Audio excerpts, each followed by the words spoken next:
Estamos de volta com mais um bloco aqui desse curso online, um presente que nós estamos dando para você, Umbanda, da raiz aos dias de hoje. Agora, a gente estava conversando nos bastidores, a proposta é falar um pouco do orixá. O orixá, que é um tema complexo dentro da religião.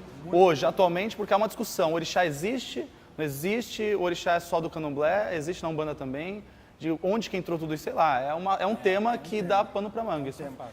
Olhar para a Umbanda e ver aonde o orixá surgiu, nasceu na tenda. Né? Depois de 5 anos da sua fundação, a gente comentou aqui que o pai Antônio, em determinado momento, ele trouxe um espírito que eles chamavam de orixá malê, que era para quebrar demanda na força de Ogum. Ou seja, orixá malê. Só que esse orixá malê, ele mal falava, ele era muito quieto, de vez em quando ele falava uma coisa ou outra e ele vinha para decidir. Ele vinha ali, ele era o centroavante, ele chegava para resolver e ir embora. Ele não era doutrinador que nem o caboclo, ele não era afetivo ali, criava uma empatia com o preto velho, ele vinha, resolveu o problema e ia-se embora. Só que ele era um espírito, na sua última encarnação, islâmico. Existe até a foto dele na internet, você pode buscar lá, Orixá Malê, ele vai estar uma vestimenta islâmica.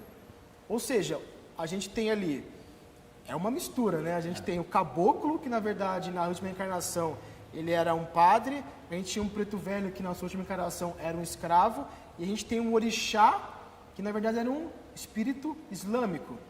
Veja só esse traçado, ou seja, o orixá que a gente entende hoje, a origem, vem da África, certo? A gente tem o orixá, a gente tem uma definição dele, ok. Mas no contexto que ele nasce na Umbanda, ele não é o mesmo contexto que hoje a gente entende que ele nasceu, tem no candomblé, que tem no culto afro. Totalmente diferente. Na época, orixá, ele era o termo para se classificar um espírito elevado, que tinha muita chefia, que era chefe de uma legião, de uma falange. De um alto grau. De um alto grau. Para poder diferenciar. Era como se fosse um cargo, como Cristo. Cristo é um cargo. Jesus Cristo, Buda, que é Siddhartha Gautama, é um título, né? Então tem o Buda. Então, orixá na Umbanda, naquele momento, era um título dado àquele espírito. Eu não vou me recordar o nome agora, mas prometo colocar no fórum de dúvidas. Teve um outro orixá também que se manifestou na tenda, que era um outro espírito islâmico também. Então era comum você entender que vinha um espírito de um grau alto, onde quando ele pisava, as coisas... Apesar que quando você tem caboclo e sete cruzilhadas e o pai Antônio, é meio redundante falar isso, mas a proposta era diferente. Então você via que eram espíritos de alto grau, que aí eles colocavam um título como orixá. Isso foi se desdobrando nas outras umbandas, esse entendimento era comum, era tranquilo.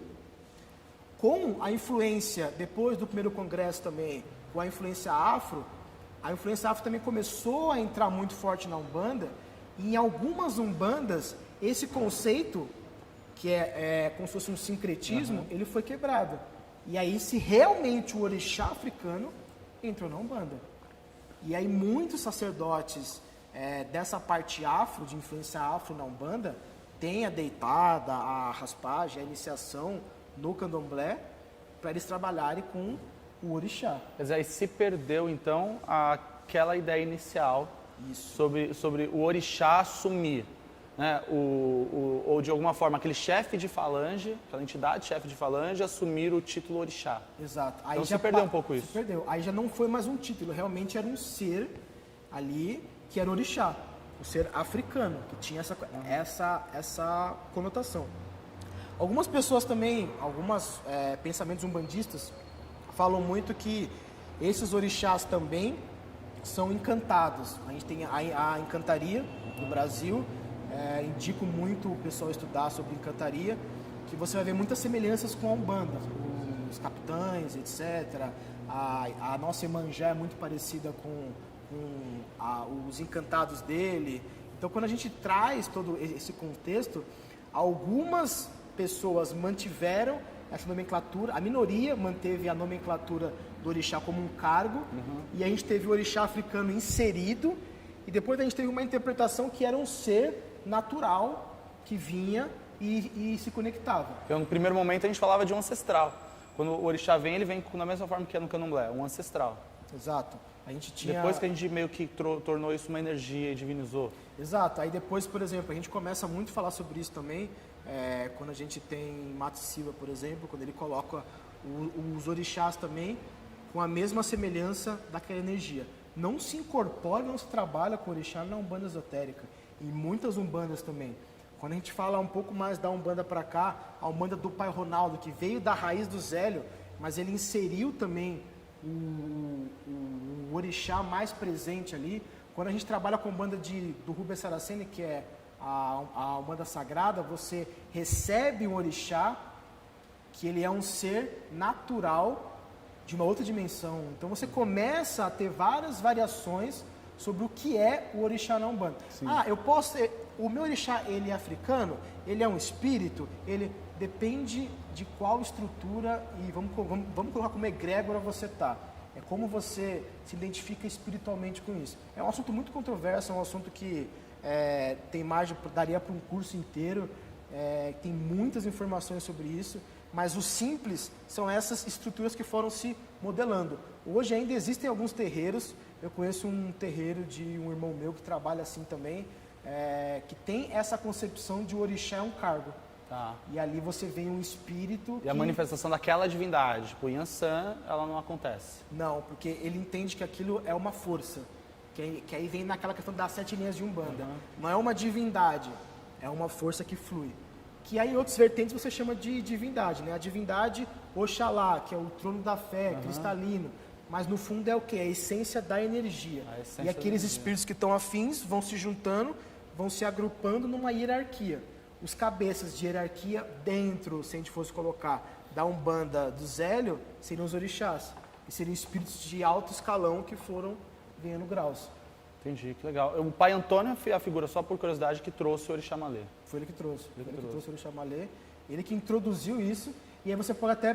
A gente não tem registro histórico sobre isso, mas a gente pode interpretar que, por ele ter a tradição afro linkada a ele trouxe essa inserção para a Umbanda. O que ele trouxe a parte afro para a Umbanda é natural, é óbvia, mas essa inserção veio totalmente dele. Então, assim, até servindo também como curiosidade, para que a gente está quase que no último vídeo, na época do Zélio, então a gente não tinha um apego, pelo menos, à leitura de orixá que hoje a gente encontra, por exemplo. Hoje a gente tem uma busca pelo conhecimento do orixá, né? Eu quero saber quem é o orixá Ogum, o africano. Eu quero saber quem é Iemanjá. Mas se você for olhar a história da nossa Iemanjá e a imagem que a gente tem até aqui no Congá de Iemanjá, que é popular na Umbanda, tem toda uma história para isso que é fantástico. Uma médium umbandista viu essa figura no mar e descreveu, isso popularizou. Essa Iemanjá não é a mesma africana, né? Se você for olhar... É brasileira. É brasileira. Os nossos Oguns são todos cavaleiros, né? Você tem lá Ogum de Lei, Ogum Matinata, você tem vários tipos de Ogum ali. Espada, beira-mar. Exato. E aí você tem também alguns tipos de Oxum, aí Oxalá você tem 2. Aí começa uma mistura ali muito com a parte afro. Que aí começa a trazer, não, mas é o Oxaguian e o Oxalufã. Então, no meio da Umbanda, ela se misturou muito, muito. Porque quem é Orixá Malê? Hoje algum médium incorpora Orixá Malê? Não. Não. Sabe? Então você vê que, então se padronizou. Tem os Oguns, ou tem as Oxuns, ou tem hoje as Nanãs, alguns terreiros não. Então você tem essa estruturação. Mas antes era uma coisa muito mais, era diferente a interpretação do Orixá. Hoje, lógico, a cultura africana foi muito mais estudada, tudo foi começando a... Hoje a gente tem informações assim, num piscar de olhos. Com certeza. Se entender o que significa a religião, a palavra Umbanda. Então, naquela época você não tinha isso. Teve um congresso que você ficou só discutindo sobre o que significa a palavra Umbanda. Hoje a gente sabe, é uma coisa simples. Então, tudo também se evoluiu, não vou dizer que evoluiu, porque parece que era uma coisa... inferior, né? Inferior. Tudo se adaptou à realidade que a gente está hoje também. E é importante entender, né? O ser humano muda, as necessidades mudam, a espiritualidade também muda. Também. Né? A gente está falando de uma Umbanda hoje, neste ano que nós estamos, 2018, e é evidente que daqui 50 anos a gente vai estar falando de outra Umbanda. Sim, né? A próxima geração vai estar falando da Umbanda com uma visão diferenciada. Você pegar a Umbanda da década de 80, 90, 70, 40, 2000 são completamente diferentes. Com certeza. De 10 anos para 10 anos, o que você muda, se a gente for ver, o surgimento de linhas espirituais, a gente tem linhas surgindo, que antes não tinham. Exatamente. E quando o caboclo diz, né, a Umbanda será uma religião onde todos serão aceitos, já mostrava também que a Umbanda é uma religião que vai se adaptar muito ainda, vai crescer muito. Muitas linhas vão surgir, como surgiram com o tempo. Né? Isso é natural, porque a Umbanda, ela acompanha o nosso crescimento, a nossa adaptação. Ela é uma religião muito adaptável, com certeza, muito aberta. Com certeza. Porque ela é muito focada no ser humano, não que as outras não sejam, tá? Mas a Umbanda, também como ela está em formação, ela ainda também é muito adaptável. Não sei no futuro se vão fechar a Umbanda, vão criar realmente, isso daqui, pisou fora da risca, não é. Hoje a gente tem uma aceitação muito mais aberta, deveria se ter, né? Mas existe ainda muito julgamento sobre a Umbanda. A Umbanda é muito humana, né? Pra gente concluir esse ponto, a Umbanda é uma religião muito humana, né? O Nicolas comenta que a um determinado momento, o Pai Antônio senta e chama os médiuns para sentar em volta, né? Qual outra religião te coloca em tão contato com Deus, né? Que a entidade ali representa o sagrado de alguma maneira para nós. E a Umbanda é essa religião que faz Deus pegar na tua mão, faz Deus te olhar nos olhos. Acho que por isso que ela cada vez atrai mais gente, toca mais gente, né? Porque essa proximidade com o divino. Total. E a palavra do guia, né? Você tem o tipo de palavra do caboclo, do preto velho, do baiano, do boiadeiro, do exu, da pombagira. Ou seja, eu tenho tantas formas de conectar com vários seres humanos várias diferentes. linguagens. E por isso que hoje ela está sendo considerada uma religião que está crescendo muito, porque ela ouve a todos, ela acolhe a todos. É a questão da liberdade, né? Eu deixo todos libertos. Com certeza. E tem tudo para ainda mais aumentar a sua popularidade se a gente, o que você está fazendo, o que a gente está fazendo, sentar e falar de fato o que é a essência da religião, poder disseminar essa verdade, de alguma maneira poder que as outras pessoas que talvez não conheçam, até tenham preconceito, poderem ressignificar essa visão, essa interpretação. Sim. Né? Enfim, vamos lá, vamos para o nosso próximo e último vídeo. Vamos lá.